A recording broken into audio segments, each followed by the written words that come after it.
मेरे प्रिय 140 करोड़ परिवारजन,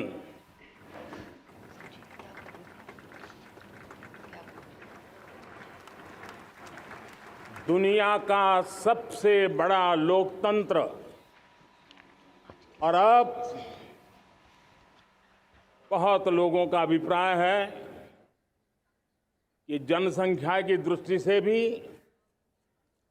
हम विश्व में नंबर 1 पर है। इतना बड़ा विशाल देश, 140 करोड़ देश कि मेरे भाई बहन, मेरे परिवारजन आज आजादी का पर्व मना रहे हैं। मैं देश के कोटि कोटि जनों को, देश और दुनिया में भारत को प्यार करने वाले, भारत का सम्मान करने वाले, भारत का गौरव करने वाले कोटि कोटि जनों को आजादी के इस महान पवित्र पर्व की अनेक अनेक शुभकामनाएं देता हूं। मेरे प्यारे परिवारजन, पूज्य बापू के नेतृत्व में असहयोग का आंदोलन, सत्याग्रह की मूवमेंट और भगत सिंह, सुखदेव, राजगुरु जैसे अनगिनत वीरों का बलिदान, उस पीढ़ी में शायद ही कोई व्यक्ति होगा जिसने देश की आजादी में अपना योगदान न दिया हो। मैं आज देश की आजादी के जंग में जिन जिन ने योगदान दिया है, बलिदान दिए हैं, त्याग किया है, तपस्या की है, उन सबको आदरपूर्वक नमन करता हूं, उनका अभिनंदन करता हूं। आज 15 अगस्त महान क्रांतिकारी और अध्यात्म जीवन के ऋषितुल्य प्रणेता श्री अरबिंदो की 150वीं जयंती पूर्ण हो रही है। ये वर्ष स्वामी दयानंद सरस्वती के 150वीं जयंती का वर्ष है। ये वर्ष रानी दुर्गावती के 500वीं जन्मशती का बहुत ही पवित्र अवसर है, जो पूरा देश बड़े धामधूम से मनाने वाला है। ये वर्ष मीराबाई, भक्ति योग की सिरमौर मीराबाई के 525 वर्ष का भी ये पावन पर्व है। ये बार जो 26 जनवरी हम मनाएंगे वो हमारे गणतंत्र दिवस की 75वीं वर्षगांठ होगी। अनेक प्रकार से अनेक अवसर, अनेक संभावनाएं राष्ट्र निर्माण में जुटे रहने के लिए पल पल नई प्रेरणा, पल पल नई चेतना, पल पल सपने, पल पल संकल्प, शायद इससे बड़ा कोई अवसर नहीं हो सकता। मेरे प्यारे परिवारजन, इस बार प्राकृतिक आपदा ने देश के अनेक हिस्सों में अकल्पनीय संकट पैदा किए। जिन परिवारों ने इस संकट में सहन किया है, मैं उन सभी परिवारजनों के प्रति अपनी संवेदना प्रकट करता हूं और राज्य और केंद्र सरकार मिलकर के उन सभी संकटों से जल्दी से मुक्त होकर के फिर तेज गति से आगे बढ़ेंगे, ये मैं विश्वास दिलाता हूं। मेरे प्यारे परिवारजनों, पिछले कुछ सप्ताह नॉर्थ ईस्ट में, विशेषकर मणिपुर में और हिंदुस्तान के भी अन्य कुछ भागों में, लेकिन विशेषकर मणिपुर में जो हिंसा का दौर चला, कई लोगों को अपना जीवन खोना पड़ा, मां बेटियों के सम्मान के साथ खिलवाड़ हुआ। लेकिन कुछ दिनों से लगातार शांति की खबरें आ रही हैं। देश मणिपुर के लोगों के साथ है। देश मणिपुर के लोगों को पिछले कुछ दिनों से जो शांति बनाए रखी है, उस शांति के पर्व को आगे बढ़ाएं और शांति से ही समाधान का रास्ता निकलेगा। और राज्य और केंद्र सरकार मिलकर के उन समस्याओं के समाधान के लिए भरपूर प्रयास कर रही है, करती रहेगी। मेरे प्यारे परिवारजनों,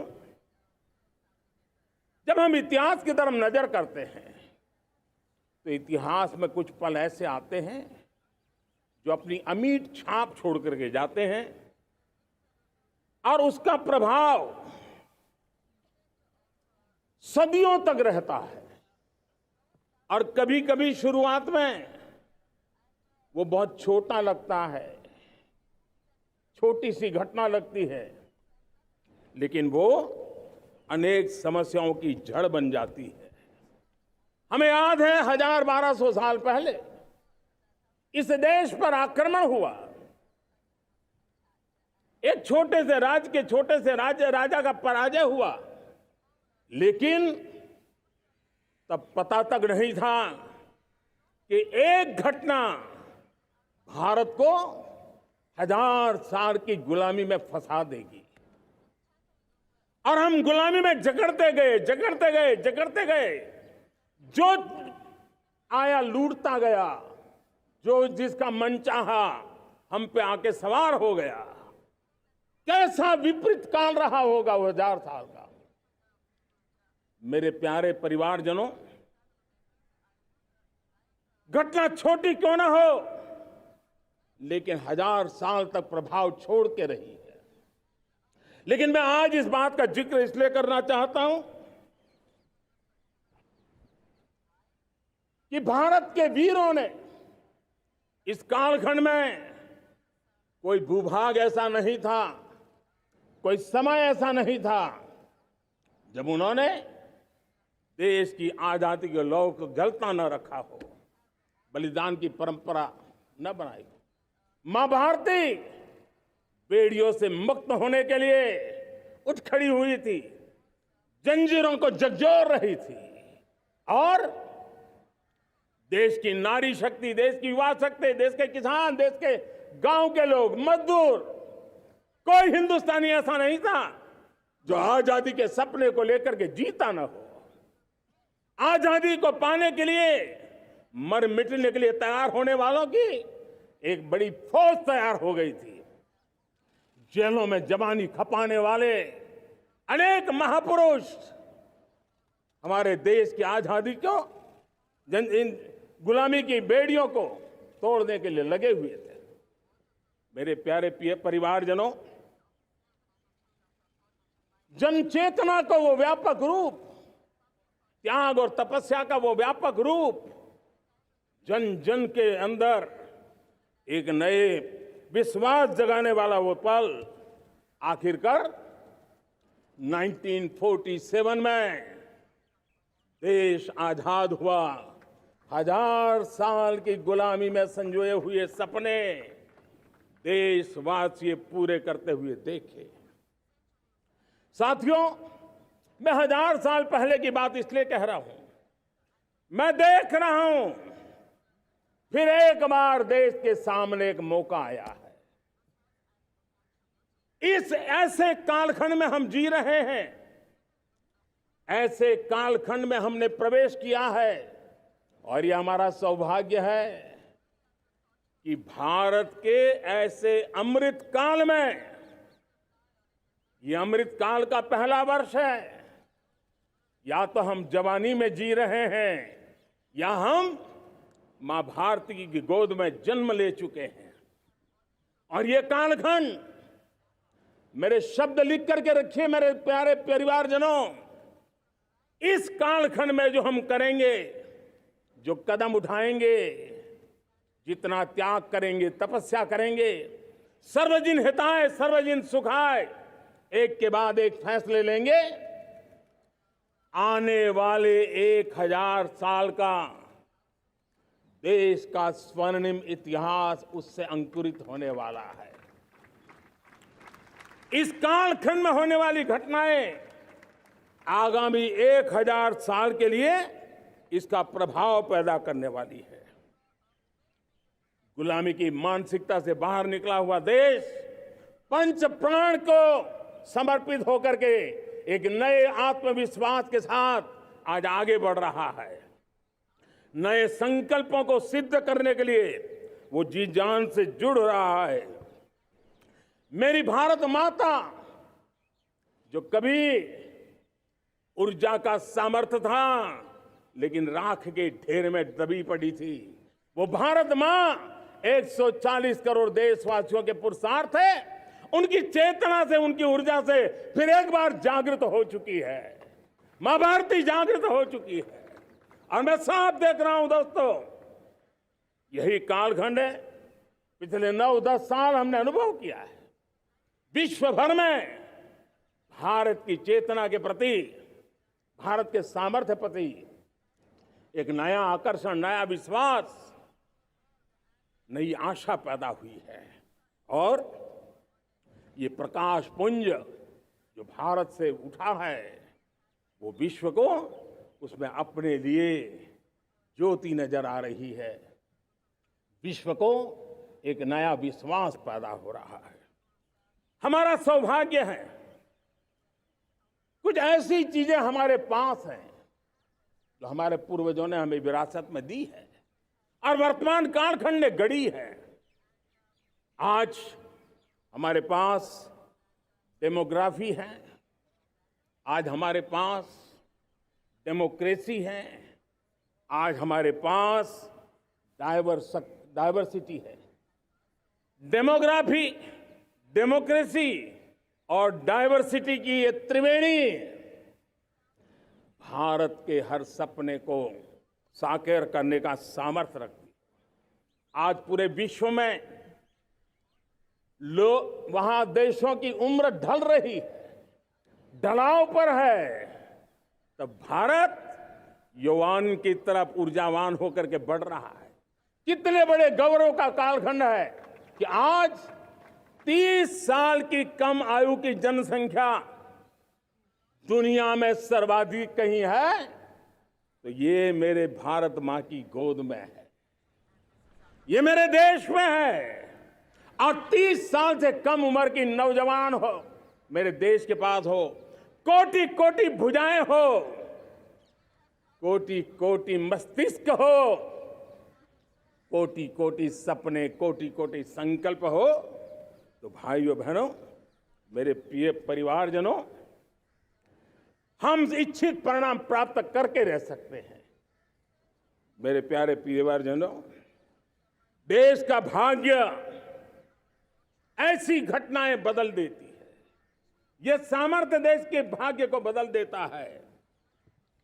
भारत 1000 साल की गुलामी और आने वाले 1000 साल के भव्य भारत के बीच में पड़ाव पर हम खड़े हैं, एक ऐसी संधि पर खड़े हैं।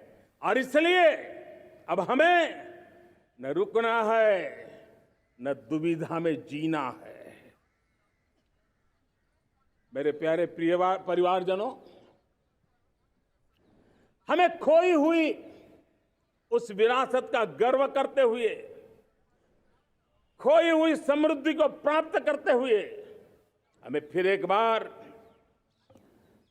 और ये बात मान के चले, हम जो भी करेंगे, हम जो भी कदम उठाएंगे, हम जो भी फैसला लेंगे, वो अगले 1000 साल तक अपनी दिशा निर्धारित करने वाला है, भारत के भाग्य को लिखने वाला है।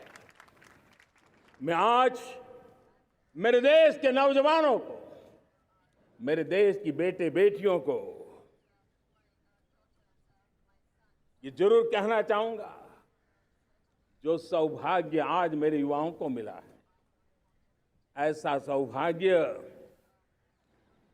शायद ही किसी के नसीब होता है जो आपके नसीब हुआ है। और इसलिए हमें ये गंवाना नहीं है। युवा शक्ति पर मेरा भरोसा है, युवा शक्ति में सामर्थ्य है, और हमारी नीतियां, हमारी रीतियां भी उस युवा सामर्थ्य को और बल देने के लिए है। आज मेरे युवाओं ने दुनिया में पहले 3 स्टार्टअप इकोसिस्टम में भारत को स्थान दिला दिया है। विश्व के युवाओं को अचंभा हो रहा है भारत के इस सामर्थ्य को लेकर के, भारत की इस ताकत को देख करके। आज दुनिया टेक्नोलॉजी ड्रिवन है और आने वाला युग टेक्नोलॉजी से प्रभावित रहने वाला है, और तब टेक्नोलॉजी में भारत की जो टैलेंट है उसकी एक नई भूमिका रहने वाली है। साथियों, मैं पिछले दिनों G20 समिट में बाली गया था, और बाली में दुनिया के समृद्ध देश, दुनिया के विकसित देश भी, उनके मुखिया मुझे भारत की डिजिटल इंडिया की सफलता के लिए बारीकियों से जानने के लिए इच्छुक थे। हर कोई इसका सवाल पूछता था, और जब मैं उनको कहता था कि भारत ने जो कमाल किया है ना, वो दिल्ली, मुंबई, चेन्नई तक सीमित नहीं है। भारत ने जो कमाल कर रहा है, मेरे टियर 2, टियर 3 सिटी के युवा भी आज मेरे देश का भाग्य गढ़ रहे हैं, छोटे छोटे स्थान के मेरे नौजवान। और मैं आज बड़े विश्वास से कहता हूं, देश का ये जो सामर्थ्य नया नजर आ रहा है, और इसलिए मैं कहता हूं, हमारे छोटे शहर आकार और आबादी में छोटे हो सकते हैं। ये हमारे छोटे छोटे शहर, हमारे कस्बे आकार और आबादी में छोटे हो सकते हैं, लेकिन आशा और आकांक्षा, प्रयास और प्रभाव वो किसी से कम नहीं है। वो सामर्थ्य उनके अंदर है। नए ऐप्स, नए सॉल्यूशन, टेक्नोलॉजी डिवाइस। अब खेलों की दुनिया देखिए, कौन बच्चे हैं? झुग्गी झोंपड़ी से निकले हुए बच्चे आज खेलों की दुनिया में पराक्रम दिखा रहे हैं। छोटे छोटे गांव के, छोटे छोटे कस्बे के नौजवान, हमारी बेटे बेटियां आज कमाल दिखा रही हैं। अब देखिए, मेरे देश की 100 जितनी स्कूल ऐसी हैं जहां के बच्चे सैटेलाइट बना करके सैटेलाइट छोड़ने की तैयारियां कर रही हैं। आज हजारों टिंकरिंग लैब नए वैज्ञानिकों का गर्भाधान कर रही है। आज हजारों टिंकरिंग लैब लाखों बच्चों को साइंस और टेक्नोलॉजी के राह पर आगे बढ़ने के लिए प्रेरणा दे रही हैं। मैं मेरे देश के नौजवानों को कहना चाहता हूं, अवसरों की कमी नहीं है। आप जितने अवसर चाहेंगे, ये देश आसमान से भी ज्यादा अवसर आपने देने का सामर्थ्य रखता है। मैं आज लाल किले की प्राचीर से मेरे देश की माताओं, बहनों, मेरे देश की बेटियों को हृदय से अभिनंदन करना चाहता हूं। देश आज जब पहुंचा है, अब विशेष शक्ति जुड़ रही है मेरी माताओं बहनों के सामर्थ्य की। आज देश प्रगति की राह पर चल पड़ा है, तो मैं मेरे किसान भाई बहनों का भी अभिनंदन करना चाहता हूं। ये आप ही का पुरुषार्थ है, ये आप ही का परिश्रम है कि देश आज कृषि क्षेत्र में आगे बढ़ रहा है। मैं मेरे मजदूरों का, मेरे श्रमिकों का, मेरे प्रिय परिवारजन, ऐसे कोटि कोटि श्रमिकों को आज मैं नमन करता हूं, उनका अभिनंदन कर रहा हूं।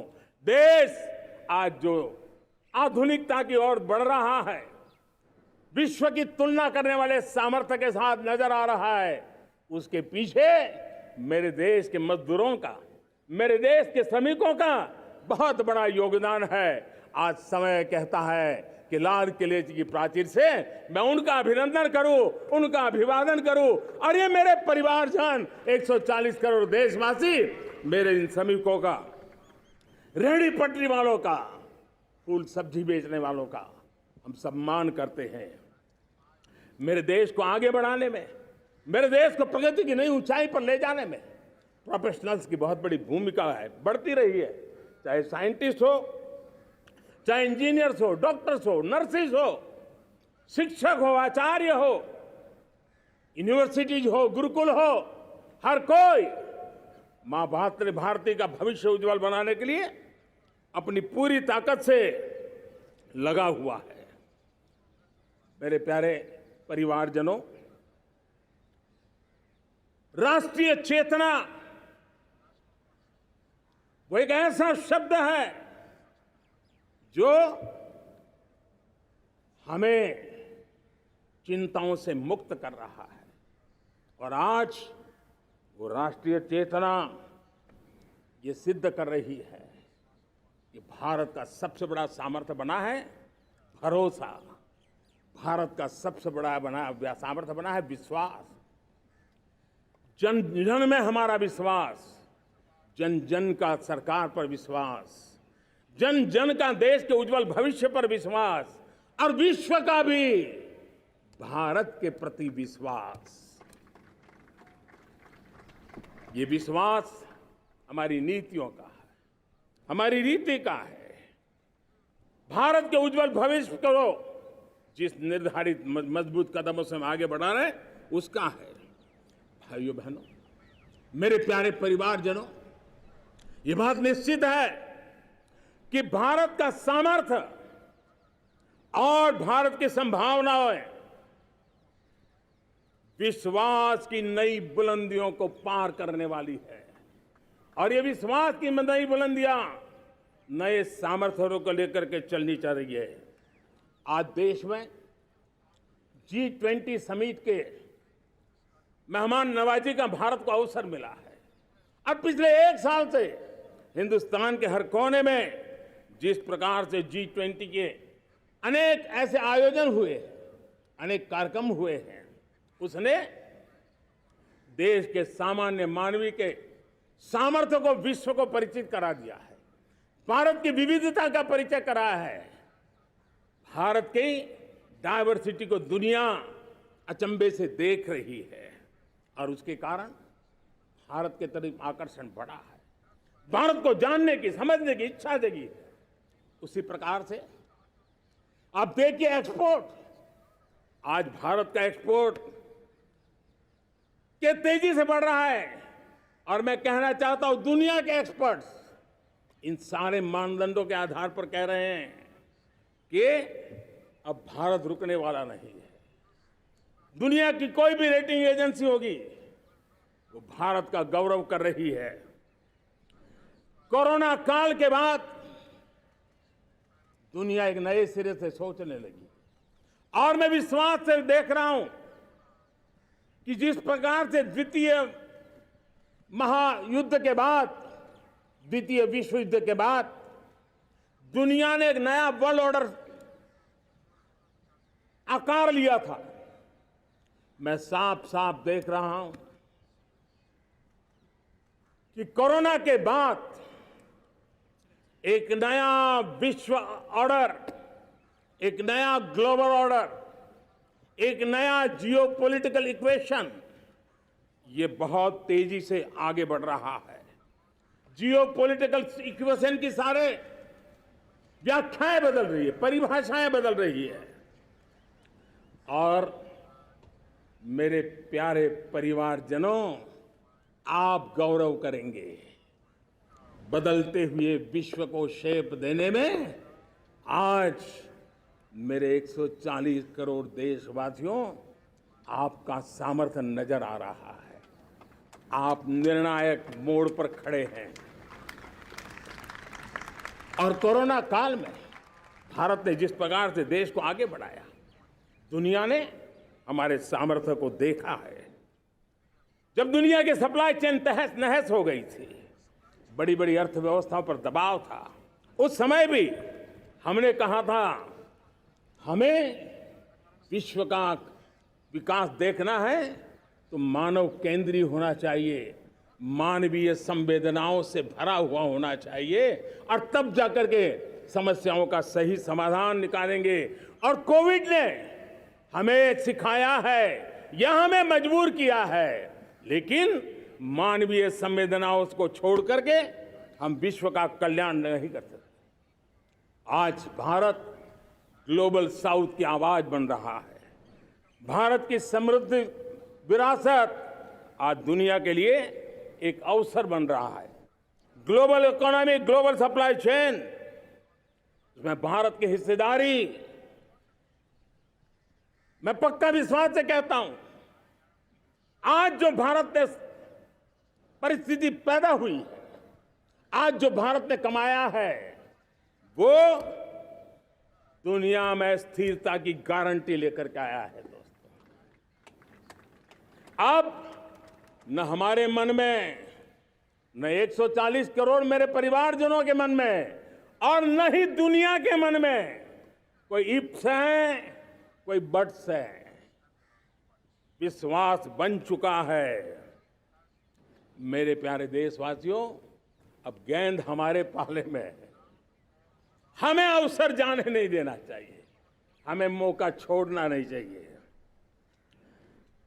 भारत में मैं मेरे देशवासियों का इसलिए भी अभिनंदन करता हूं कि मेरे देशवासियों में एक नीर-क्षीर विवेक का सामर्थ्य है, समस्याओं की जड़ों को समझने का सामर्थ्य है। और इसलिए 2014 में मेरे देशवासियों ने 30 साल के अनुभव के बाद तय किया कि देश को आगे ले जाना है तो स्थिर सरकार चाहिए, मजबूत सरकार चाहिए, पूर्ण बहुमत वाली सरकार चाहिए। और देशवासियों ने एक मजबूत और स्थिर सरकार बनाई। और 3 दशकों के जो अनिश्चितता का कालखंड था, जो अस्थिरता का कालखंड था, जो राजनीतिक मजबूरियों से देश जकड़ा हुआ था, उससे मुक्ति मिली। मेरे प्यारे परिवारजनों, देश के पास आज एक ऐसी सरकार है, वो सर्वजन हिताय सर्वजन सुखाय, देश के संतुलित विकास के लिए समय का पल पल और जनता की पाई पाई, जनता की भलाई के लिए लगा रही है। और मेरी सरकार, मेरे देशवासियों का मन एक बात से जुड़ा हुआ है।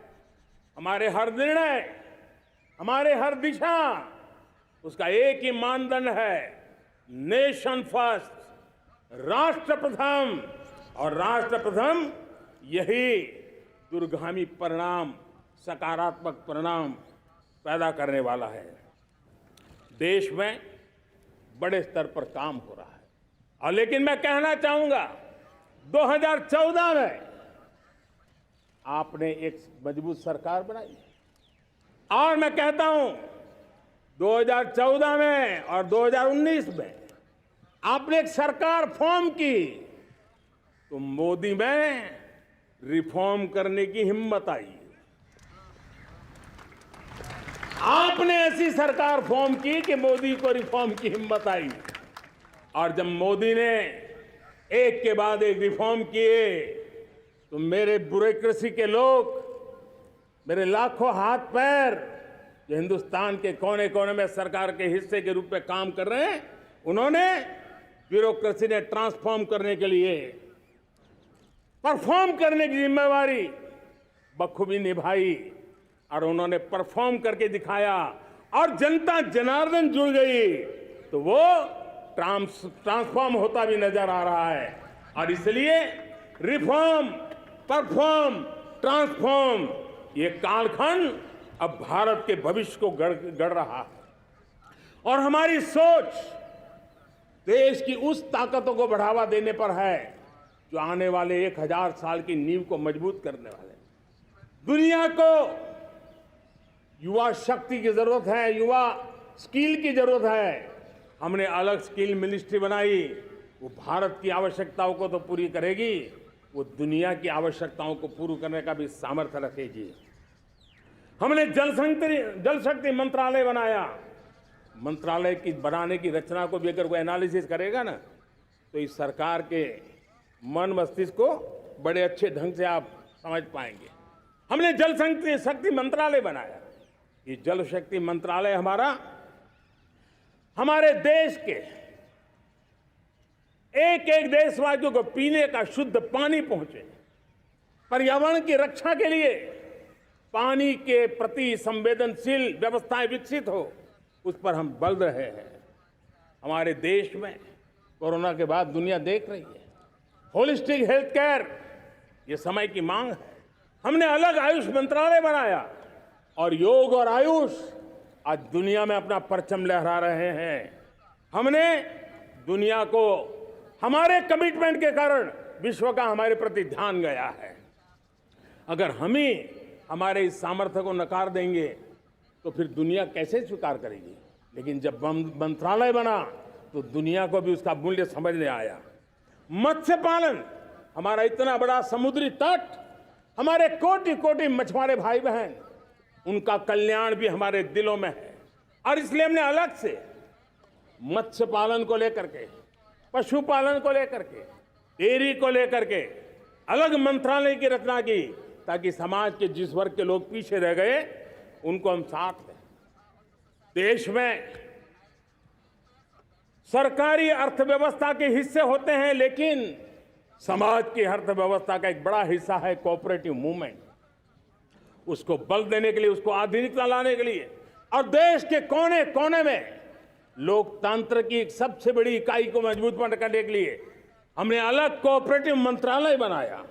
और वो हमारी सहकारी संस्थाएं उसका जाल बिछा रहा है, ताकि गरीब से गरीब की वहां सुनवाई हो, उसकी आवश्यकताओं की पूर्ति हो, और वो भी राष्ट्र के विकास की योगदान में एक छोटी इकाई का हिस्सा बनकर के उसमें वो योगदान दे रखें। हमने सहकार से समृद्धि का रास्ता अपनाया है। मेरे प्यारे परिवारजनों,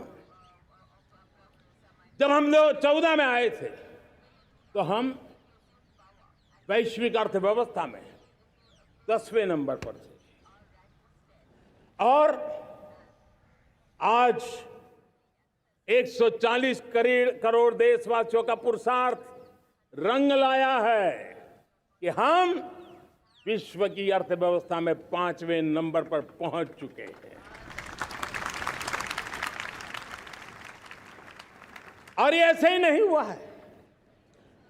जो एक भ्रष्टाचार का राक्षस देश को दबोचे हुए थे, लाखों करोड़ के घोटाले अर्थव्यवस्था को डामाडोल कर रहे थे, गवर्नेंस फ्रेजाइल फाइल में देश की पहचान होने लगी थी, लीकेजेस को हमने बंद किया, मजबूत अर्थव्यवस्था बनाई, हमने गरीब कल्याण के लिए ज्यादा से ज्यादा धन खर्चने का प्रयास किया। और आज मैं देशवासियों को बताना चाहता हूं कि जब देश आर्थिक रूप से समृद्ध होता है तो सिर्फ तिजोरी नहीं भरती है, देश का सामर्थ्य बढ़ता है, देशवासियों का सामर्थ्य बढ़ता है। और तिजोरी का पाई पाई अगर ईमानदारी से जनता जनार्दन के लिए खर्च करने का संकल्प लेने वाली सरकार हो तो परिणाम के साथ है। मैं 10 साल का हिसाब तिरंगे की साक्षी में लाल किले की प्राचीर से मेरे देशवासियों को दे रहा हूं। आंकड़े देख करके आपको लगेगा इतना बड़ा बदलाव, इतना बड़ा सामर्थ्य। 10 साल पहले राज्यों को 30 लाख करोड़ रुपए भारत सरकार की तरफ से जाते थे। पिछले 9 साल में यह आंकड़ा 100 लाख करोड़ पर पहुंचा है। पहले स्थानीय निकाय के विकास के लिए भारत सरकार के खजाने से 70,000 करोड़ रुपया जाता था। आज वो 3 लाख करोड़ से भी ज्यादा जा रहा है। पहले गरीबों के घर बनाने के लिए 90,000 करोड़ रुपया खर्च होता था। आज वो 4 गुना होकर के 4 लाख करोड़ से भी ज्यादा खर्च गरीबों के घर बनाने के लिए हो रहा है। पहले गरीबों को यूरिया सस्ता मिले, जो यूरिया की बैग दुनिया के कुछ बाजारों में 3,000 में बिकती है, वो यूरिया की बैग मेरे किसानों को 300 में मिले। और इसलिए देश की सरकार 10 लाख करोड़ रुपया मेरे किसानों की यूरिया में सब्सिडी दे रहा है। मुद्रा योजना 20 लाख करोड़ रुपए, उससे भी ज्यादा मेरे देश के नौजवानों को स्वरोजगार के लिए, अपने व्यवसाय के लिए, अपने कारोबार के लिए दिए हैं। 8 करोड़ लोगों ने नया कारोबार शुरू किया है। और 8 करोड़ लोगों ने कारोबार शुरू किया है तो नहीं, हर कारोबारी ने एक या दो लोगों को रोजगार दिया है। 8 से 10 करोड़ नए लोगों को रोजगार देने का सामर्थ्य ये मुद्रा योजना से लाभ लेने वाले 8 करोड़ नागरिक को करा है। एमएसएमईज को करीब 3.5 लाख करोड़ रुपए की मदद से कोरोना के संकट में भी उनको डूबने नहीं दिया, मरने नहीं दिया, उनको एक ताकत दी है। 1 रैंक 1 पेंशन मेरे देश के सेना के जवानों का एक सम्मान का विषय था। 70,000 करोड़ रुपया भारत की तिजोरी से आज पहुंचा है, मेरे निवृत्त सेना के नायकों के जेब में, उनके परिवार में पहुंचा है। सभी कैटेगरी में, मैंने तो कुछ ही गिनाए, मैं ज्यादा समय लेना नहीं चाहता। हर कैटेगरी में पहले की तुलना में अनेक गुना धन देश के विकास के लिए, कोने कोने में रोजगार पैदा करने के लिए, पाई पाई का उपयोग भारत का भाग्य बदलने के लिए हो, और इसलिए हमने काम किया है। और मेरे प्यारे प्रियजनों, इतना ही नहीं, हमने इन सारे प्रयासों का परिणाम है कि आज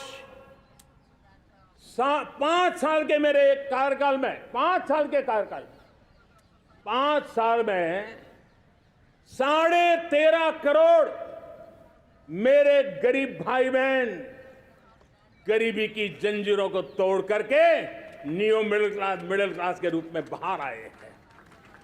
जीवन का इससे बड़ा कोई संतोष नहीं होता। मेरे प्यारे प्रिय परिवारजनों, और जब 13.5 करोड़ लोग गरीबी की इस मुसीबतों से बाहर निकलते हैं, तो कैसी कैसी योजनाएं उनको मदद दी है। उनको आवास योजना का लाभ मिलना, पीएम स्वनिधि से 50,000 करोड़ रुपया रेहड़ी पटरी वालों तक पहुंचाया है। आने वाले दिनों में, आने वाली विश्वकर्मा जयंती पर एक कार्यक्रम हम लागू करेंगे। इस विश्वकर्मा जयंती पर हम करीब 13-15 हजार करोड़ रुपया से, जो परंपरागत कौशल्य से रहने वाले लोग, जो औजार से और अपने हाथ से काम करने वाला वर्ग है, ज्यादातर ओबीसी समुदाय से, हमारे सुथार हो, हमारे सोनार हो, हमारे राजमिस्त्री हो, हमारे कपड़े धोने वाले काम करने वाले लोग हो, हमारे बाल काटने वाले भाई बहन परिवार हो, ऐसे लोगों को एक नई ताकत देने के लिए हम आने वाले महीने में विश्वकर्मा जयंती पर विश्वकर्मा योजना लॉन्च करेंगे और करीब 13-15 हजार करोड़ से उसका प्रारंभ करेंगे। हमने पीएम किसान सम्मान निधि में 2.5 लाख करोड़ रुपया सीधा मेरे देश के किसानों के खाते में जमा किया है। हमने जल जीवन मिशन, हर घर में शुद्ध पानी पहुंचे, 2 लाख करोड़ रुपया खर्च किया है। हमने आयुष्मान भारत योजना, ताकि गरीब को बीमारी के कारण अस्पताल जाने से जो मुसीबत होती थी उसको मुक्ति दिलाना, उसको दवाई मिले, उसका उपचार हो, ऑपरेशन हो, अच्छे से अच्छी हॉस्पिटल में हो। आयुष्मान भारत योजना के तहत 70,000 करोड़ रुपए हमने लगाए हैं। पशुधन, देश ने कोरोना वैक्सीन की बात तो देश को याद है, 40,000 करोड़ रुपए लगाए, वो तो याद है।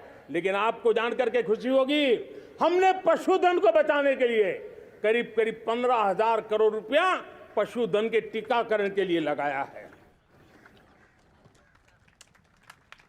मेरे प्यारे देशवासियों, मेरे प्यारे परिवारजनों, जन औषधि केंद्रों ने देश के सीनियर सिटीजन्स को, देश के मध्यम वर्गीय परिवार को एक नई ताकत दी है। जिस संयुक्त परिवार में अगर किसी को एक डायबिटीज जैसा हो जाए, 2-3 हजार रुपया दवाई का बिल स्वाभाविक हो जाता है। हमने जन औषधि केंद्र से जो दवाई बाजार में 100 रुपये में मिलती है, वो 10 रुपया, 15 रुपया, 20 रुपये में दी। और आज देश में 1000 जन औषधि केंद्रों से मेरे इन बीमारी में जिनको दवाई की जरूरत थी, ऐसे लोगों के करीब 20,000 करोड़ रुपया उनके जेब में बचा है। और ये ज्यादातर मध्यम वर्ग के परिवार के लोग हैं। लेकिन आज उसकी सफलता को देखते हुए मैं देशवासियों को कहना चाहता हूं, जैसे हम एक विश्वकर्मा योजना लेकर के समाज के उस वर्ग को छूने वाले हैं, अब देश में 10,000 जन औषधि केंद्र से हम 25,000 जन औषधि केंद्र का लक्ष्य लेकर के आने वाले दिनों में काम करने वाले हैं। मेरे प्यारे परिवारजनों, जब देश में गरीबी कम होती है तो देश की मध्यम वर्ग की ताकत बहुत बढ़ती है। और अगर दुनिया में, और मैं आपको विश्वास दिलाता हूं, आने वाले 5 साल में मोदी का गारंटी है, देश पहले 3 वैश्विक इकोनॉमी में अपना जगह ले लेगा। ये पक्का जगह ले लेगा। आज जो 13.5 करोड़ गरीबी से बाहर आए हुए लोग हैं, वो एक प्रकार से मध्यम वर्ग की ताकत बन जाते हैं। जब गरीब की खरीद शक्ति बढ़ती है तो मध्यम वर्ग की व्यापार शक्ति बढ़ती है। जब गांव की खरीद शक्ति बढ़ती है तब कस्बे और शहर की आर्थिक व्यवस्था और तेज गति से दौड़ती है। और यही इंटरकनेक्टेड हमारा अर्थचक्र होता है। हम उसको बल लेकर के आगे चलना चाहते हैं।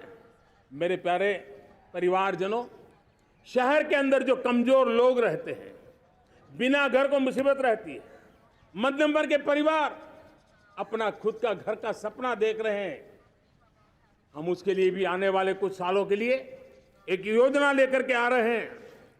और जिसमें ऐसे मेरे परिवारजन जो शहरों में अपना घर, शहरों में रहते हैं लेकिन किराए के मकान पे रहते हैं, झुग्गी झोपड़ी में रहते हैं, चाल में रहते हैं, अनऑथोराइज कॉलोनीज में रहते हैं, ऐसे मेरे परिवारजन अगर अपना मकान बनाना चाहते हैं तो बैंक से जो लोन मिलेगा उसके ब्याज के अंदर राहत देकर के लाखों रुपयों की मदद करने का हमने निर्णय किया है। मेरे मध्यम वर्ग के परिवार को जब 2 लाख से 7 लाख इनकम टैक्स की सीमा बढ़ जाती है तो सबसे बड़ा लाभ सैलरी क्लास को होता है, मेरे मध्यम वर्ग को होता है। इंटरनेट का डेटा बहुत महंगा था 2014 के पहले, आज दुनिया का सबसे सस्ता इंटरनेट का डेटा का खर्चा हो रहा है। हर परिवार के पैसे बच रहे हैं। मेरे प्यारे परिवारजनों, विश्व कोरोना के बाद अभी तक उभर नहीं पाया है। युद्ध ने फिर एक नई मुसीबत पैदा की है। आज दुनिया महंगाई के संकट से जूझ रही है। पूरी दुनिया की अर्थव्यवस्था को महंगाई ने दबोच के रखा है। हम भी दुनिया से जिन सामान की जरूरत होती है लाते हैं, तो हमें सामान तो इंपोर्ट करते हैं। हमारा दुर्भाग्य है कि हमें महंगाई भी इंपोर्ट करनी पड़ती है, क्योंकि पूरी दुनिया को महंगाई ने जकड़ के रखा है। लेकिन मेरे प्यारे परिवारजनों, भारत ने महंगाई को नियंत्रित रखने के लिए भरसक प्रयास किए हैं। पिछले कालखंड की तुलना में हमें कुछ सफलता भी मिली है, लेकिन इतने से संतोष नहीं मान सकते। दुनिया से हमारी चीजें अच्छी है, इतने बात से हम सोच नहीं सकते। मुझे तो मेरे देशवासियों को महंगाई की बोझ कम से कम हो, इस दिशा में और भी कदम उठाने हैं और हम उस कदम को उठा के रहेंगे। मेरा प्रयास निरंतर जारी रहेगा। मेरे प्यारे परिवारजनों, आज देश अनेक क्षमताओं को लेकर के आगे बढ़ रहा है। देश आधुनिकता की तरफ आगे बढ़ने के लिए काम कर रहा है। आज देश रिन्यूएबल एनर्जी पे काम कर रहा है। आज देश ग्रीन हाइड्रोजन पे काम कर रहा है। देश की स्पेस पे क्षमता बढ़ रही है, तो देश की डीप सी मिशन में भी सफलता के साथ आगे चल रहा है। देश में रेल आधुनिक हो रही है, तो वंदे भारत बुलेट ट्रेन भी आज देश के अंदर काम कर रही है। गांव गांव पक्की सड़कें बन रही है, तो इलेक्ट्रिक बसें, मेट्रो की रचना भी आज देश में हो रहे हैं। आज गांव गांव तक इंटरनेट पहुंच रहा है, तो क्वांटम कंप्यूटर के लिए भी देश तय कर रहता है। नैनो यूरिया, नैनो डीएपी, उस पर काम हो रहा है, तो दूसरी तरफ जैविक खेती पर भी हम बल दे रहे हैं। आज किसान उत्पादक संघ एफपीओ का निर्माण हो रहा है, तो हम सेमीकंडक्टर का भी निर्माण करने के लिए चाह रहे हैं। हम दिव्यांग जनों के लिए एक सुगम भारत के निर्माण के लिए काम करते हैं, तो हम पैरालंपिक में भी हिंदुस्तान का तिरंगा झंडा गाड़ने के लिए मेरे दिव्यांग जनों को सामर्थ्यवान बना रहे हैं। हम खिलाड़ियों को स्पेशल ट्रेनिंग दे रहे हैं।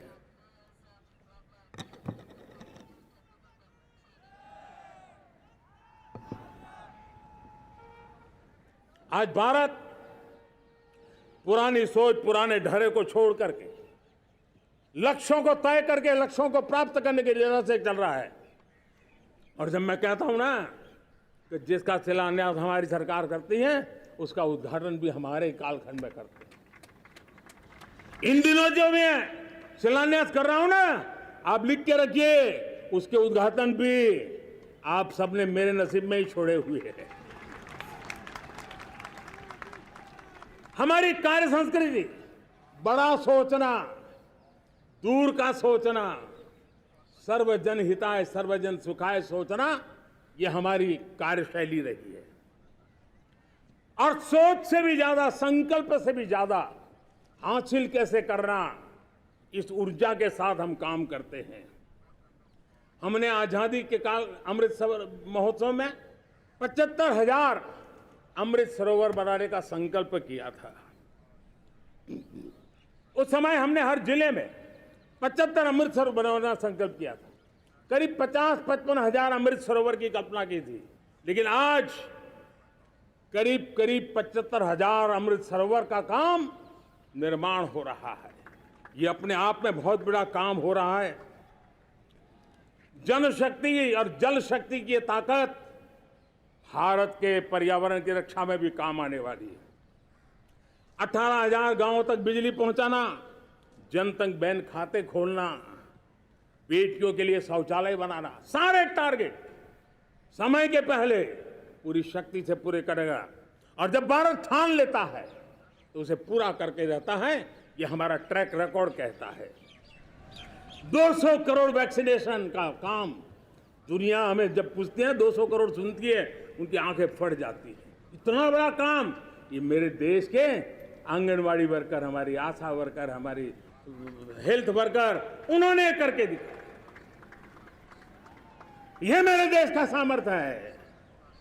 5G को रोल आउट किया, दुनिया में सबसे तेज गति से 5G रोल आउट करने वाला मेरा देश है। 700 से अधिक जिलों तक हम पहुंच चुके हैं और अब 6G की भी तैयारी कर रहे हैं। हमने टास्क फोर्स बना दिया है। रिन्यूएबल एनर्जी, हम टारगेट से पहले चले हैं। हमने रिन्यूएबल एनर्जी 2030 का जो टारगेट तय किया था, 21-22 में इसको पूरा कर दिया। हमने इथेनॉल में 20% ब्लेंडिंग की बात कही थी, वो भी हमने समय से 5 साल पहले पूरा कर दिया। हमने $500 बिलियन के एक्सपोर्ट की बात की थी, वो भी समय के पहले $500 बिलियन से ज्यादा कर दिया। हमने तय किया, जो हमारे देश में 25 साल से चर्चा हो रही थी कि देश में नई संसद बने, पार्लियामेंट का कोई सत्र ऐसा नहीं था नई संसद के। ये मोदी है, समय के पहले नई संसद बना करके रख दिया। मेरे प्यारे भाई बहनों, ये काम करने वाली सरकार है, निर्धारित लक्ष्यों को पार करने वाली सरकार है। ये नया भारत है, ये आत्मविश्वास से भरा हुआ भारत है, ये संकल्पों को चरितार्थ करने के लिए जी जान से जुटा हुआ भारत है। और इसलिए ये भारत न रुकता है, ये भारत न थकता है, ये भारत न हाँफता है और न ही ये भारत हारता है। और इसलिए मेरे प्यारे परिवारजनों, आर्थिक शक्ति बढ़ी है तो हमारी सामरिक शक्ति को भी एक नई ताकत मिली है। हमारी सीमाएं पहले से अधिक सुरक्षित हुई है और मेरे सीमा पर बैठे हुए मेरे जवान जो देश की सीमाओं की रक्षा कर रहे हैं और मेरे देश की आंतरिक सुरक्षा के संभालने वाले यूनिफॉर्म फोर्सेस, मैं आजादी के इस पावन पर्व पर उनको भी अनेक अनेक बधाई देते हुए मेरी बात को आगे बढ़ाता हूं। सेना का अधिकरण हो, हमारी सेना युवा बने, हमारी सेना बैटल के लिए रेडी, युद्ध योग्य बने, इसलिए निरंतर रिफॉर्म का काम आज हमारी सेना में हो रहा है। मेरे प्यारे परिवारजनों, आए दिन हम लोग सुना करते थे, यहां बम धमाका हुआ, वहां बम धमाका हुआ, हर जगह पे लिखा हुआ रहता था कि इस बैग को मत छूना, अनाउंसमेंट होते रहते थे।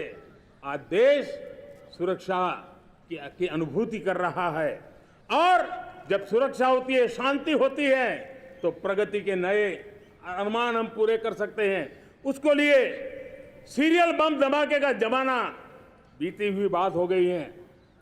निर्दोषों के जो मौत होते थे वो बीते हुए कल की बात हो गई है। आज देश में आतंकी हमलों में भारी कमी आई है। नक्सल प्रभावित क्षेत्रों में भी बहुत बड़ा बदलाव आया है, बहुत बड़ा परिवर्तन का एक वातावरण बना है। मेरे प्यारे परिवारजनों, प्रगति के हर चीज में, लेकिन जब 2047 हम एक विकसित भारत का सपना लेकर के चल रहे हैं तब, और वो सपना नहीं 140 करोड़ देशवासियों का संकल्प है और उस संकल्प को सिद्ध करने के लिए परिश्रम की पराकाष्ठा भी है। और उसकी सबसे बड़ी ताकत होती है वो राष्ट्रीय चरित्र होता है।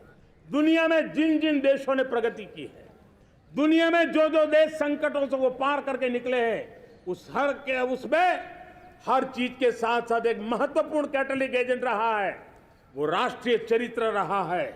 और हमें राष्ट्रीय चरित्र के लिए और बल देते हुए हमें आगे बढ़ना होगा। हमारा देश, हमारा राष्ट्रीय चरित्र ओजस्वी हो, तेजस्वी हो, पुरुषार्थी हो, पराक्रमी हो, प्रखर हो, ये हम सबका सामूहिक दायित्व है। और आने वाले 25 साल हम एक ही मंत्र को लेकर चले, ये हमारे राष्ट्रीय चरित्र के सिरमौर होना चाहिए। एकता का संदेश, भारत की एकता को जीना, भारत की एकता को आंच आए, न ऐसी मेरी भाषा होगी, न ऐसा मेरा कोई कदम होगा। हर पल देश को जोड़ने का प्रयास मेरी तरफ से भी होता रहेगा।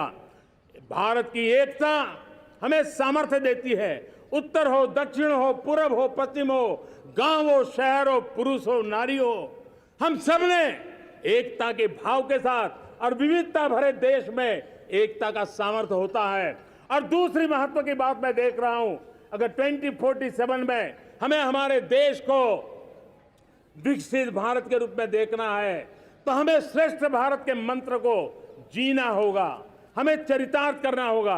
अब हमारे प्रोडक्शन में, मैंने 2014 में कहा था जीरो डिफेक्ट, जीरो इफेक्ट।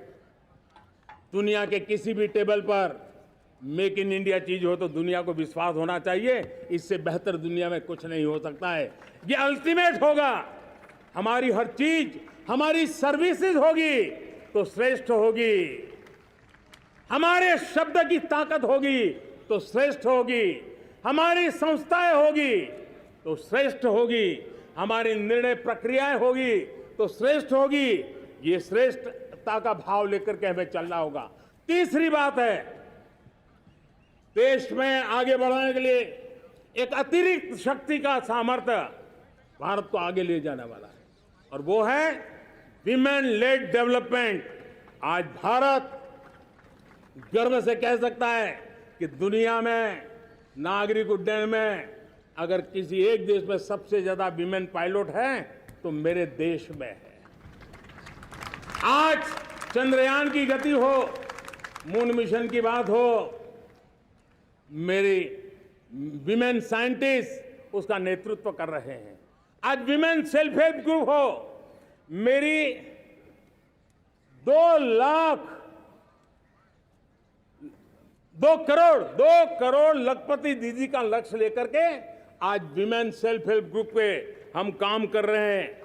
हम हमारी नारी शक्ति के सामर्थ्य को बढ़ावा देते हुए विमेन लेड डेवलपमेंट के, और जब G20 में मैंने विमेन लेड डेवलपमेंट के विषय को आगे बढ़ाया है तो पूरा G20 समूह इसके महत्व को स्वीकार कर रहा है, और उसके महत्व को स्वीकार कर करके वो उसको बहुत बल दे रहे हैं।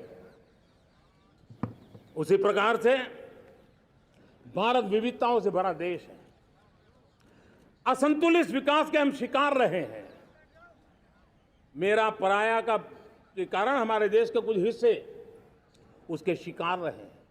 अब हमें रीजनल एस्पिरेशंस को, संतुलित विकास को बल देना है, और रीजनल एस्पिरेशंस को लेकर के उस भावना को हमें सम्मान देते हुए, जैसे हमारी भारत माँ का कोई, हमारा शरीर का कोई अंग अगर अविकसित रहे तो हमारा शरीर विकसित नहीं माना जाएगा। हमारा शरीर का कोई अंग दुर्बल रहे तो हमारा शरीर स्वस्थ नहीं माना जाएगा। वैसे ही मेरी भारत माता, उसका कोई एक भूभाग भी, समाज का कोई तबका भी अगर दुर्बल रहे तो मेरी भारत माता समर्थ है, स्वस्थ है, ऐसा बैठ करके हम नहीं बैठ सकते। और इसलिए रीजनल एस्पिरेशंस को हमने एड्रेस करने की आवश्यकता है, और इसलिए हम समाज का सर्वांगीण विकास हो, सर्वस्पर्शी विकास हो, भूभाग के हर क्षेत्र को उसकी अपनी ताकत को खिलने का अवसर मिले, उस दिशा में आगे बढ़ना चाहते हैं। मेरे प्यारे परिवारजनों, भारत एक मदर ऑफ डेमोक्रेसी है। भारत मॉडल ऑफ डाइवर्सिटी भी है। भाषाएं अनेक हैं, बोलियां अनेक हैं, परिधान अनेक हैं, विविधताएं बहुत है। हमने उन सारे लोगों को आधार पर आगे बढ़ना है। मेरे प्यारे परिवारजनों, देश के जब मैं एकता की बात करता हूं, तब अगर घटना मणिपुर में होती है तो पीड़ा महाराष्ट्र में होती है, अगर बाढ़ आसाम में आती है तो बेचैन केरला हो जाता है। हिंदुस्तान के किसी भी हिस्से में कुछ भी हो, हम एक अंगांगी भाव की अनुभूति करते हैं। मेरे देश की बेटियों पर जुल्म न हो, यह हमारा सामाजिक भी दायित्व है, यह हमारा पारिवारिक दायित्व भी है, और ये देश के नाते हम सबका दायित्व है। आज जब अफगानिस्तान से गुरु ग्रंथ साहब के स्वरूप को लाते हैं तो पूरा देश गौरव की अनुभूति करता है। जब आज दुनिया के किसी देश में कोविड के काल में मेरा कोई सिख भाई लंगर लगाता है, भूखों को खिलाता है, और दुनिया में वाहवाही होती है, तो हिंदुस्तान का सीना चौड़ा हो जाता है।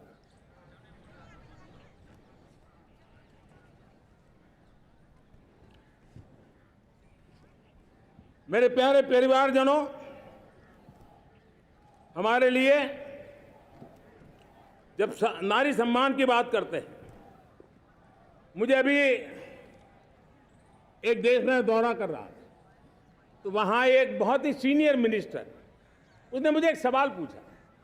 उसने कहा, आपके यहाँ बेटियां साइंस और इंजीनियरिंग के विषयों की पढ़ाई करती हैं क्या? उसमें क्या था? मैंने उनको कहा, आज मेरे देश में लड़कों से ज्यादा बेटियां आज स्टेम यानी साइंस, टेक्नोलॉजी, इंजीनियरिंग और मैथ्स, अधिकतम भाग मेरी बेटियां ले रही है। तो उनके लिए अचरज था। ये सामर्थ्य आज हमारे देश का देख रहा है।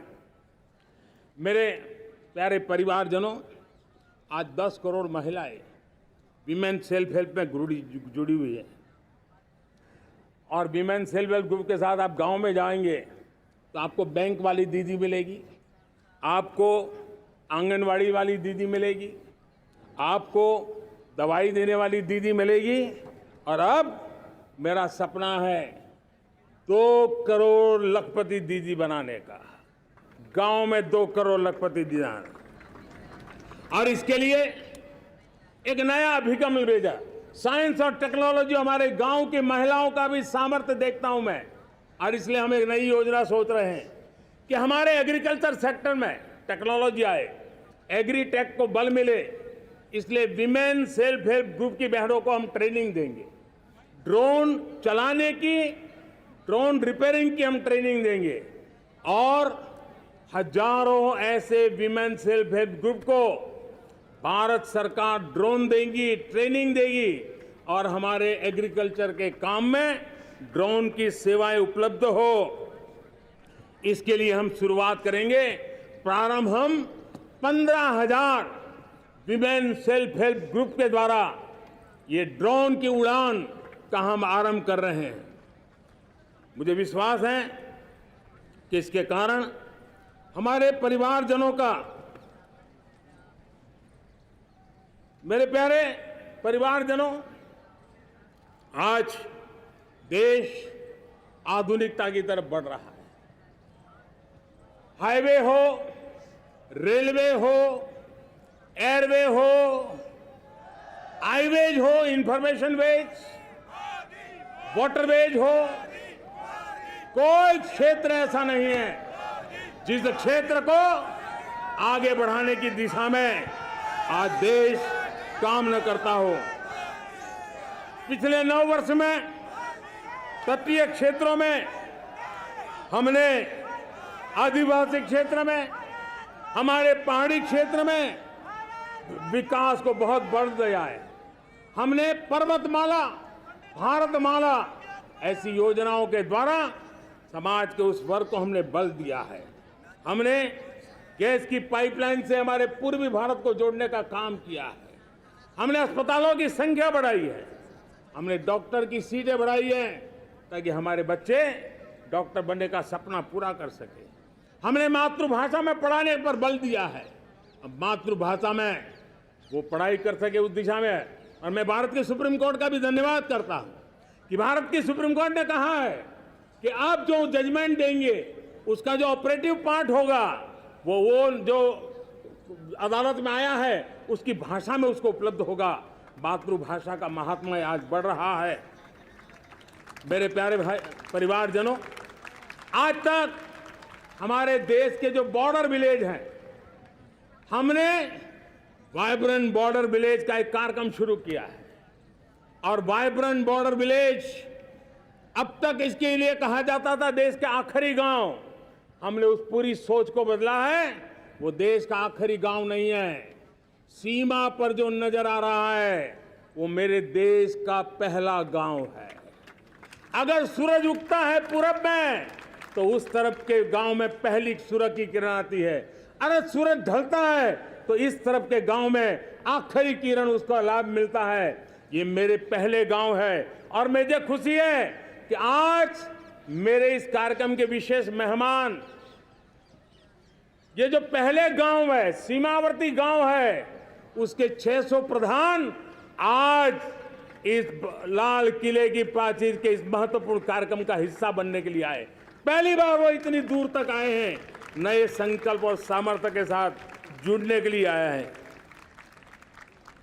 मेरे प्यारे परिवारजनों, हमने संतुलित विकास के लिए एस्पिरेशनल डिस्ट्रिक्ट, एस्पिरेशनल ब्लॉक की कल्पना की और आज उसके सुखद परिणाम मिल रहे हैं। आज राज्य के जो नॉर्मल पैरामीटर्स हैं, जो एस्पिरेशनल डिस्ट्रिक्ट कभी बहुत पीछे थे, वो आज राज्य में भी अच्छा करने लग गए हैं। और मुझे विश्वास है कि आने वाले दिनों में ये हमारे आकांक्षी जिले, हमारे आकांक्षी बॉल अवश्य आगे बढ़ेंगे। जैसे मैंने कहा था, भारत का चरित्र की चर्चा कर रहा था, तो मैंने पहला कहा था भारत की एकता, दूसरा कहा था भारत श्रेष्ठता की तरफ बल दें, तीसरा कहा था विमेन लेड डेवलपमेंट की मैंने बात कही थी, और मैं आज एक बात और कहना चाहता हूं कि हम जैसे रीजनल एस्पिरेशन, मैंने चौथी बात कही थी, पांचवी महत्व की बात, और भारत ने उस दिशा में ध्यान, और वो है हमारा राष्ट्रीय चरित्र विश्व मंगल के लिए सोचने वाला होना चाहिए। हमें देश को इतना मजबूत बनाना है जो विश्व मंगल के लिए भी अपनी भूमिका अदा करे। और आज कोरोना के बाद मैं देख रहा हूं जिस प्रकार से संकट की घड़ी में देश ने दुनिया की मदद की, उसका परिणाम है कि आज दुनिया में हमारा देश एक विश्व मित्र के रूप में, विश्व का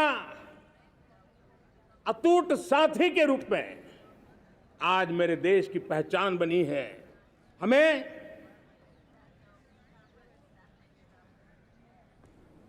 जब विश्व मंगल की बात करते हैं तब भारत का मूलभूत विचार है, उस विचार को हम आगे बढ़ाने लोग हैं।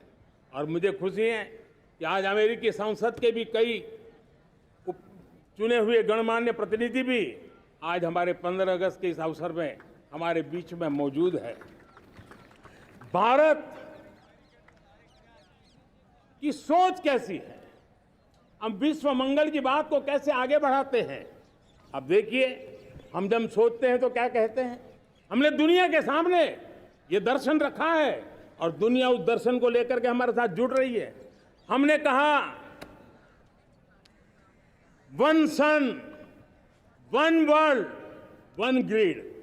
रिन्यूएबल एनर्जी के क्षेत्र में एक बहुत बड़ा हमारा स्टेटमेंट है, आज दुनिया उसको स्वीकार कर रही है। कोविड के बाद हमने दुनिया को कहा हमारा अप्रोच होना चाहिए वन अर्थ, वन हेल्थ। समस्याओं का समाधान तभी होगा जब मानव को, पशु को, पौधे को बीमारी के संबंध में समान रूप से एड्रेस किया जाएगा, तब जाकर के हम करेंगे। हमने G20 समिट के लिए दुनिया के सामने कहा है one world, one family, one future. इस सोच को लेकर के चल रहे हैं। हमने क्लाइमेट को लेकर के दुनिया जो संकट से जूझ रही है, हमने रास्ता दिखाया है, लाइफ मिशन लॉन्च किया है, लाइफस्टाइल फॉर एनवायरनमेंट। हमने दुनिया के सामने इंटरनेशनल सोलर अलायंस बनाया और आज दुनिया के कई देश इंटरनेशनल सोलर अलायंस का हिस्सा बन रहे हैं। हमने बायोडायवर्सिटी का महत्व देखते हुए बिग कैट अलायंस की व्यवस्था को हमने आगे बढ़ाया है। हमने प्राकृतिक आपदा के कारण, ग्लोबल वार्मिंग के कारण इंफ्रास्ट्रक्चर का जो नुकसान होता है, उसके लिए दूरगामी व्यवस्थाओं की जरूरत है और इसलिए coalition for disaster resilient infrastructure CDRI एक समाधान के रूप में दुनिया को दिया है। विश्व आज समुद्रों को संघर्ष का केंद्र बना रहा है, तब हमने दुनिया को सागर का प्लेटफॉर्म दिया है जो वैश्विक समुद्रिक शांति की गारंटी बन सकता है। हमने पारंपरिक चिकित्सा पद्धतियों को बल देते हुए WHO का एक ग्लोबल लेवल का सेंटर हिंदुस्तान में बनाने की दिशा में काम किया है। हमने योग और आयुष के द्वारा विश्व कल्याण और विश्व के स्वस्थता की दिशा में काम किया है और आज भारत विश्व मंगल की मजबूत नींव डाल रहा है। इस मजबूत नींव को आगे बढ़ाना हम सबका काम है, हम सबकी जिम्मेवारी है। मेरे प्यारे परिवारजनों, सपने अनेक है, संकल्प साफ है, नीतियां स्पष्ट है, नियत के सामने कोई सवाल या निशान नहीं है, लेकिन कुछ सच्चाइयों को हमें स्वीकार करना पड़ेगा और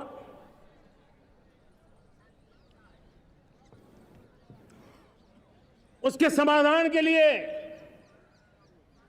मेरे प्रिय परिवारजनों, मैं आज लाल किले से आपकी मदद मांगने आया हूं।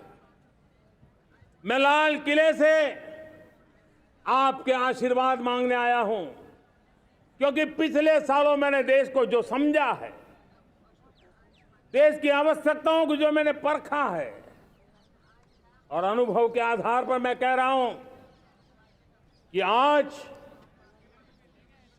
गंभीरतापूर्वक उन चीजों को हमें लेना होगा। आजादी के अमृत काल में 2047 में जब देश आजादी के 100 साल मनाएगा, उस समय दुनिया में भारत का तिरंगा झंडा विकसित भारत का तिरंगा झंडा होना चाहिए।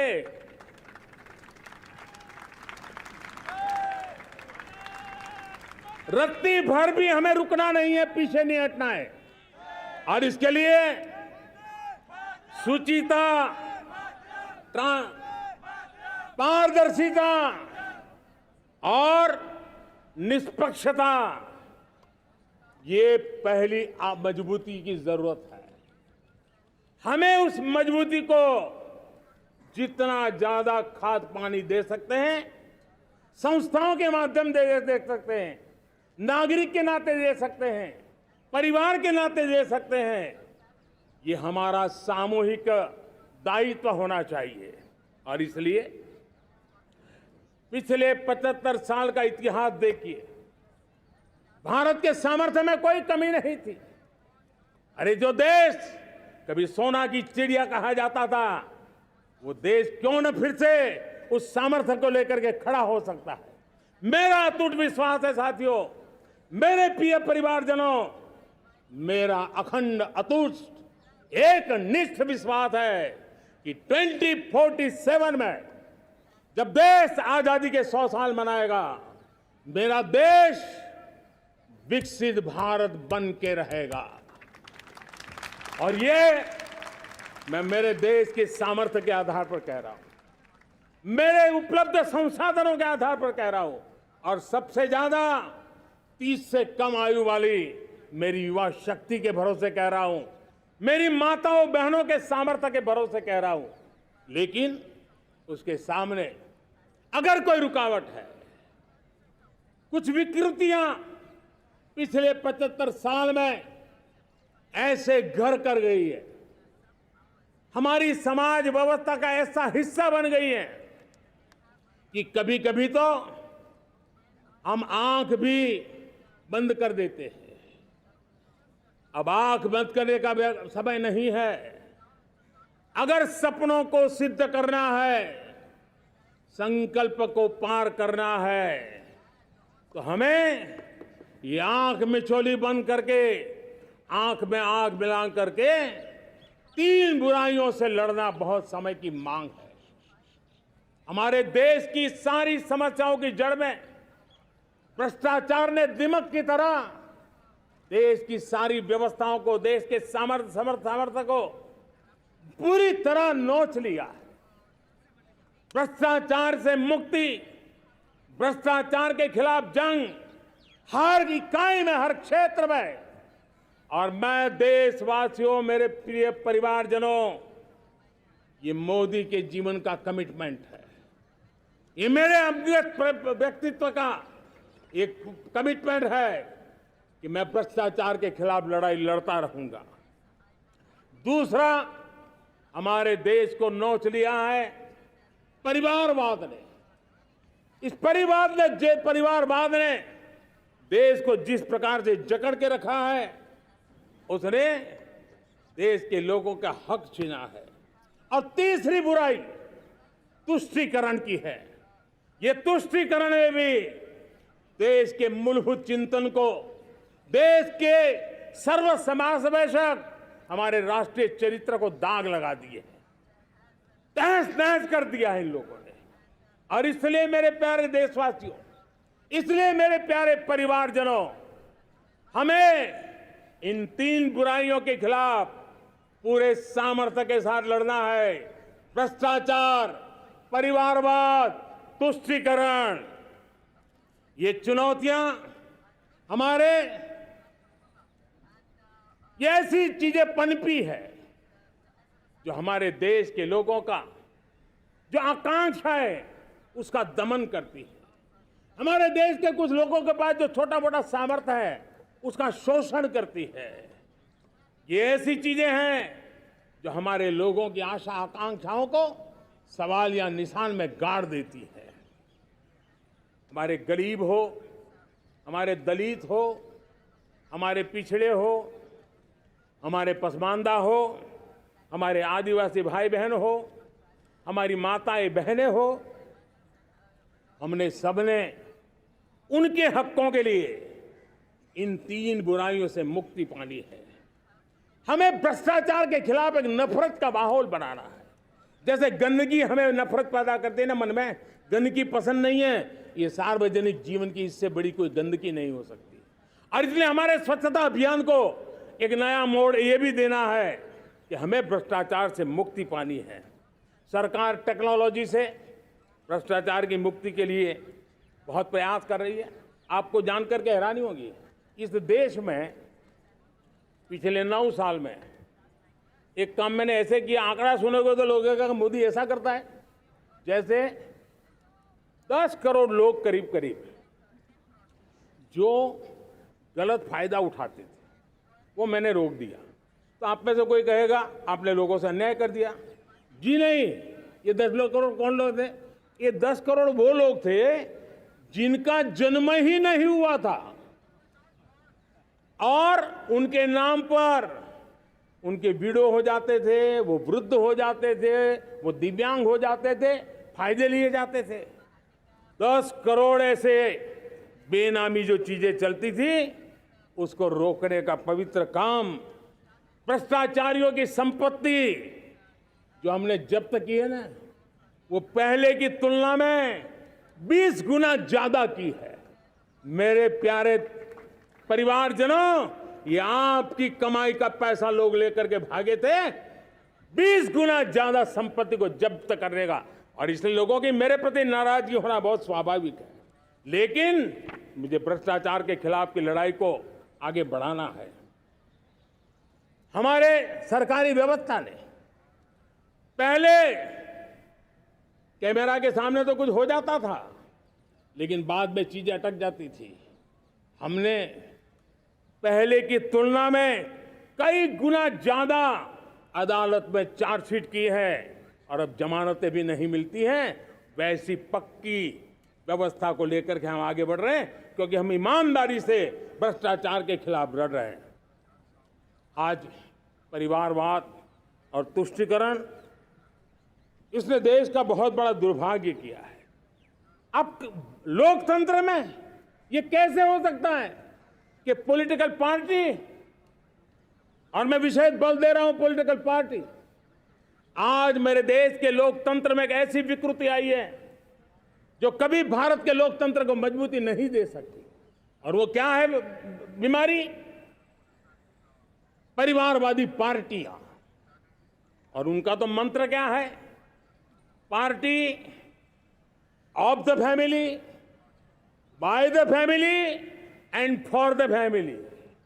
इनका तो जीवन मंत्र यही है कि उनकी पॉलिटिकल पार्टी, उनका राजनीतिक दल परिवार का, परिवार के द्वारा और परिवार के लिए, परिवारवाद और भाई भतीजावाद प्रतिभाओं के दुश्मन होते हैं, योग्यता को नकारते हैं, सामर्थ्य को स्वीकार नहीं करते हैं। और इसलिए परिवारवाद इस देश के लोकतंत्र की मजबूती के लिए उसकी मुक्ति जरूरी है। सर्वजन हिताय सर्वजन सुखाय, हर किसी को हक मिले इसलिए, और सामाजिक न्याय के लिए भी ये बहुत। उसी प्रकार से तुष्टीकरण ने सामाजिक न्याय का सबसे बड़ा नुकसान किया। अगर सामाजिक न्याय को तबाह किसने किया है तो ये तुष्टीकरण की सोच, तुष्टीकरण की राजनीति, तुष्टीकरण का सरकारी योजनाओं का तरीका, इसने सामाजिक न्याय को मौत के घाट उतार दिया है। और इसलिए हमें तुष्टीकरण, भ्रष्टाचार, ये विकास का सबसे बड़ा दुश्मन है। अगर देश विकास चाहता है, देश 2047 विकसित भारत का सपना का साकार करना चाहता है, तो हमारे लिए आवश्यक है कि हम किसी भी हालत में देश में भ्रष्टाचार को सहन नहीं करेंगे। इस मूड को लेकर के चलना चाहिए।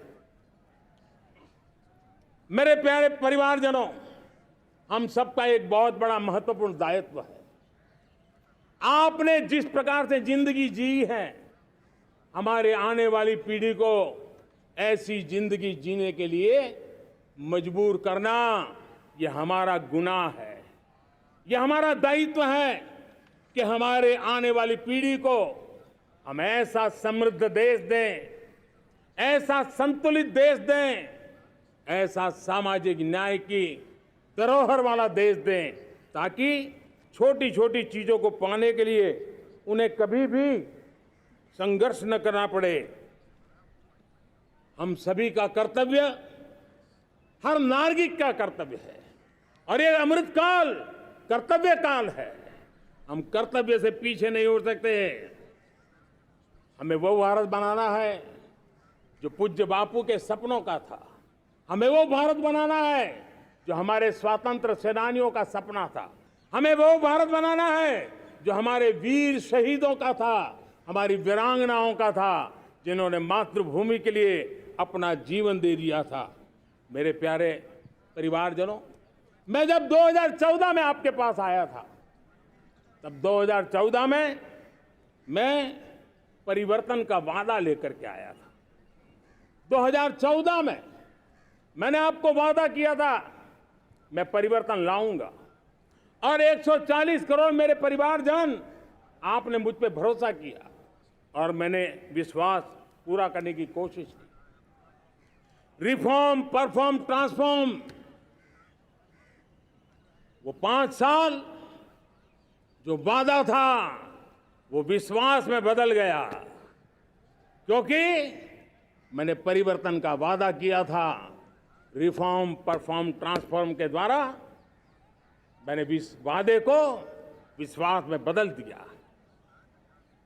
कठोर परिश्रम किया है, देश के लिए किया है, शान से किया है, सिर्फ और सिर्फ नेशन फर्स्ट, राष्ट्र सर्वोपरि, इस भाव से किया है। 2019 में परफॉर्मेंस के आधार पर आप सबने मुझे फिर से आशीर्वाद दिया। परिवर्तन का वादा मुझे यहां ले आया, परफॉर्मेंस मुझे दोबारा ले आया, और आने वाले 5 साल अभूतपूर्व विकास के हैं।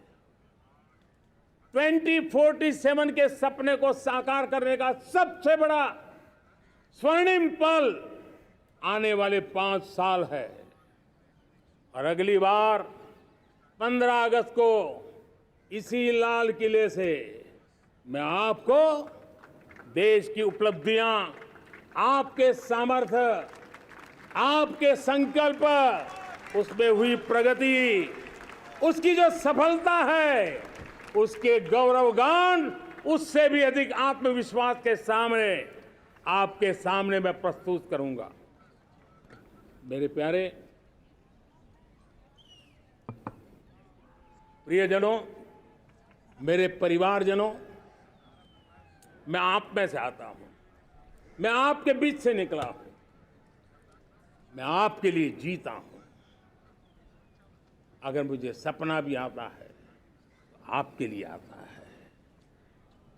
अगर मैं पसीना भी बहाता हूं तो आपके लिए बहाता हूं, क्योंकि इसलिए नहीं कि आपने मुझे दायित्व दिया है, मैं इसलिए कर रहा हूं कि आप मेरे परिवारजन हैं, और आपके परिवार के सदस्य के नाते मैं आपके किसी दुख को देख नहीं सकता हूं, मैं आपके सपनों को चूर चूर होते नहीं देख सकता हूं, मैं आपके संकल्प को सिद्धि तक ले जाने के लिए आपका एक साथी बन करके, आपका एक सेवक बन करके, आपके साथ जुड़े रहने का, आपके साथ जीने का, आपके लिए जूझने का मैं संकल्प लेकर के चला हुआ इंसान हूं।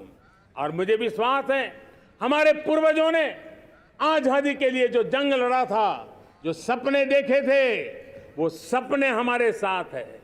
आजादी के जंग में जिन्होंने बलिदान दिया था, उनके आशीर्वाद हमारे साथ है और 140 करोड़ देशवासियों को एक ऐसा अवसर आया है। ये अवसर हमारे लिए एक बहुत बड़ा संबल लेकर के आया है और इसलिए मेरे प्यारे प्रियजनों, आज जब मैं अमृतकाल में आपके साथ बात कर रहा हूं, ये अमृतकाल का पहला वर्ष है। ये अमृतकाल के पहले वर्ष पर जब मैं आपसे बात कर रहा हूं तो मैं आपको पूरे विश्वास से कहना चाहता हूं, चलता चलाता काल चक्र, चलता चलाता काल चक्र, अमृत काल का भाल चक्र, चलता चलाता काल चक्र, अमृत काल का भाल चक्र, सबके सपने, सबके सपने, अपने सपने, सबके सपने, अपने सपने, पनपे सपने सारे, सबके सपने, अपने सपने, पनपे सपने सारे, धीर चले, वीर चले, धीर चले, वीर चले, चले युवा हमारे, धीर चले, वीर चले, चले युवा हमारे, नीति सही, नीति सही, रीति नहीं, नीति सही, रीति नहीं, गति सही, गति सही, राह नहीं, गति सही, राह नहीं। चुनो, चुनो चुनौती, चुनो चुनौती सीना तान, चुनो चुनौती सीना तान, जग में बढ़ाओ देश का नाम, चुनो चुनौती सीना तान, जग में बढ़ाओ देश का नाम। मेरे प्यारे परिवारजनों, हिंदुस्तान के कोने कोने में बैठे हुए मेरे परिवारजन, दुनिया के कोने कोने में जाकर के बसे हुए मेरे परिवारजन, आप सबको आजादी के पावन पर्व की फिर एक बार मैं बहुत बहुत शुभकामनाएं देता हूं। ये अमृतकाल हम सबके लिए कर्तव्य काल है। ये अमृतकाल हम सबको मां भारती के लिए कुछ कर गुजारने का काल है। आजादी का जब जंग चल रहा था 1947 के पहले जो पीढ़ी ने जन्म लिया था उन्हें देश के लिए मरने का मौका मिला था। वो देश के लिए मरने के लिए मौका नहीं छोड़ते थे, लेकिन हमारे नसीब में देश के लिए मरने का मौका नहीं है। लेकिन हमारे लिए देश के लिए जीने का ये इससे बड़ा कोई अवसर नहीं होता। हमें पल पल देश के लिए जीना है। इसी संकल्प के साथ इस अमृतकाल में 140 करोड़ देशवासियों के सपने संकल्प भी बनाने हैं। 140 करोड़ देशवासियों के संकल्प को सिद्धि में भी परिवर्तित करना है और 2047 का जब तिरंगा झंडा फहरेगा तो विश्व एक विकसित भारत का गुणगान करता होगा। इसी विश्वास के साथ, इसी संकल्प के साथ मैं आप सबको अनेक अनेक शुभकामनाएं देता हूं, बहुत बहुत बधाई देता हूं। जय हिंद, जय हिंद, जय हिंद। भारत माता की, भारत माता की, भारत माता की। वंदे, वंदे, वंदे। बहुत बहुत धन्यवाद।